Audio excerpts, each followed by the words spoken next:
Hello, ladies and gentlemen. This is Boxing Limited here once again, and we're going to be talking about the fight between Mario Barrios and Abel Ramos. It's for the WBC welterweight titles, and what we're gonna say, this fight is gonna be tremendous. Both fighters are good, no doubt about that. Mario, we've seen, has more experience. He's fought people like Topman, fought people like Ugas, fought people like Gervonta Davis. Gervonta Davis was the only one to knock him out, with a body punch in the 11th round. We know what happened in that fight. Gervonta was losing and was employed by his promoter, Floyd Mayweather. They helped him, they talked to him, and then he came out and moved up and came on the front foot. Barrios is a very, very good boxer. His shin has been tested. He's got a good shin, But his body is something that Ramos must pay attention to. He has to come through the body, come through the inside because he's a shorter man. Barrios is 5'10.5". Abel is 5'9". If he comes through the body, attack the body, there's a weakness there. He can capitalize on that and take advantage if he can. But Barrios is not he's not anyhow fighter. He's resilient, he's strong, he's got a good shin, he can take punches, he can fight on the back foot, he can fight orthodox, and he can fight southpaw as well. So he's more experienced in this game. But the pressure that Abel brings, and the power he possesses is also a problem. For Barrios, I think Barrios has an advantage in this fight. Whether he's going to take advantage of it and capitalize when he has the chance, especially when he hurts Abel, is another story, another thing again. Because this boxing, this fight, as we see it, is a major fight. It's a serious fight. It's more like a 50-50 fight to me, because both boxers can bang, both boxers are resilient, both boxers have got good shin, and they've got movement. And Ramos is good, but I think Mario Barrios has more chances. He has more advantage. But whether he's going to capitalize in the fight is on the Friday, the 15th of November. Is still in the same card with Mike Tyson and the problem child, Jake Paul. We will see what happens in this fight. It's an interesting and intriguing fight, to be honest with you. For Ramos to have a chance in this fight, he has to make the fight ugly. He has to bully and make it physical. Barrios, on the other hand, can fight on the southpaw. He can fight on the front orthodox style. His movement is good. But for Ramos to have a chance, he has to come from the fourth foot and go to the body. The body is very important for him to win this fight. Once he attacks the body, he takes the strength and the wind out of Mario, so that towards the end of the fight, he will have chances. Mario will slow down. We're going to talk about another thing. Another thing we're going to be talking about is the cardio. Who has a better cardio? It's going to show in this fight. Both boxers must pay attention to cardio, because the volume of and variety of punches is very important for both boxers. The body punches is also very important for both boxers. We've seen Davis knock Mario out with a body punch, and finished his fight and defeated him. And for Ramos as well, he must take notice of that, pay attention to that, and take a cue out of what Davis did for him to have a win. Body punches is important. Aggression is also very important.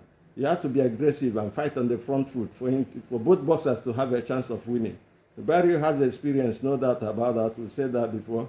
And the pressure that Barrio brings must be contained by whatever Abel Ramos has for him to have a win.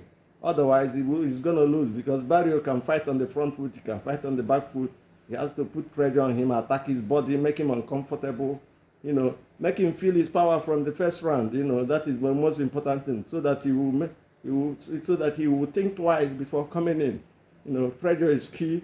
Barrios, because he has a longer reach and is a taller man, has to use his jab to control the fight. His jab sets up his right crosses and the right combos, and then the right haymakers. It's all very important. fighting on the front foot is also very necessary. It's necessary because the speed you have and the accuracy of punches in this case is very, very important for a win in this fight. No doubt about that. But having said that, I will say that this fight is an equal fight. Anything can happen in this fight. You know, one blow or one punch, as they say, changes the whole complexion of the fight. And the styles, we will say, make fights. Whoever has the better style and accuracy and the willpower and the determination to win, that is the most important thing in this fight. Whoever is going to win must be determined. He must upset the rhythm of the other person and impose his will on him. You know, take him to the river and drown him, as they say. Whoever is going to win is going to come through that way. It's a very, very close fight. Anything can happen. But I have Barrios winning this fight by decision. It's not going to be an easy. It might be a split decision because it will be two front coming fighters jammed together. Whoever takes the center of the ring has an advantage. You know, whether he will capitalize at the end of the day is another issue altogether. But he has the advantage of winning the fight. Barrios he's got experience because he's fought so many people, so many big A-class fighters who Ramos has never fought. You know, we talked about top man, we talked about two guys, we talked about, and in each case he has acquitted himself so well. He's played his part so well. So it's very important to say that in this fight, Barrios has an upper hand, and he wins this fight by decision.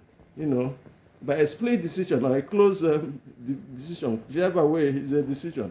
Having said that, we'll say that whoever attacks the body more, you know, because that, I believe, is the weak point that Mario has. If Ramos comes into the fight and attacks the body from beginning to the end, before the end of the fight, Mario will slow down, and then Ramos will take over. But it's easier said than done. You never know what is going to happen in a fight at the end of the day. Because a boxing fight is a boxing fight. And the one punch, they say, will take your game plans and throw them out of the window, and you're confused. And they fight recklessly, and that is when you're open to the sucker punch.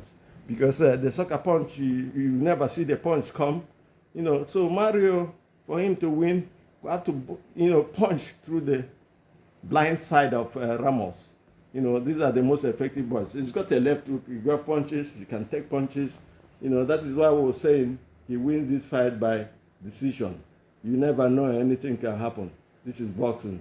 And that is why it's very unpredictable, and things happen that you never foretell. We saw what happened against Anthony Joshua, and De Boer.